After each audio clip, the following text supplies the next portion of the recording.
গাজীপুরের বিভিন্ন গ্রামীণ বাজারে আগাম শীতকালীন সবজি উঠতে শুরু করেছে। সবজি উৎপাদন করে গ্রামের বিভিন্ন বাজারে বিক্রি করছেন প্রান্তিক কৃষক।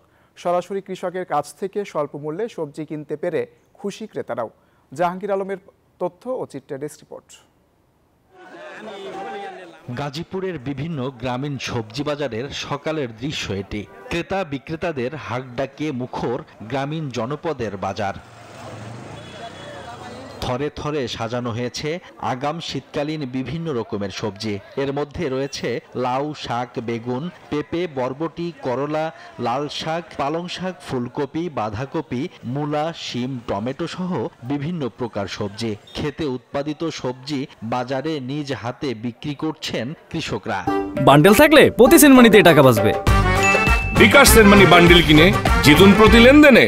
শাক সবজি কিনে আনতে একটু কমে পায়, সবাই আরো খুশি হয়, আমরা বেশি খুশি হই। দূর দূরান্ত থেকে পাইকার এসে আমাদের এই বাজার থেকে অন্য জায়গায় নিয়ে বিক্রি করে তারা।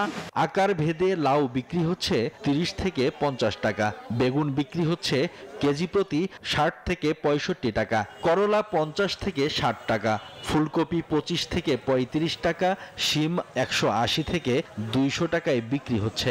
কম দামে সবজি কিনতে পেরে খুশি ক্রেতারাও। ফরমালিন মুক্ত তরতাজা সবজি নিয়ে আসে বিভিন্ন প্রকারের, এগুলা আমরা যারা ক্রেতা আছি কিনে খুবই স্বস্তি পাই। আমরা এখানে স্বস্তিতে কিনতে পারি, কম দামে কিনতে পারি। জেলার চাহিদা মিটিয়ে এসব বাজার থেকে সবজি কিনে বিভিন্ন স্থানে নিয়ে যাচ্ছেন পাইকাররা। Desk report, news 24।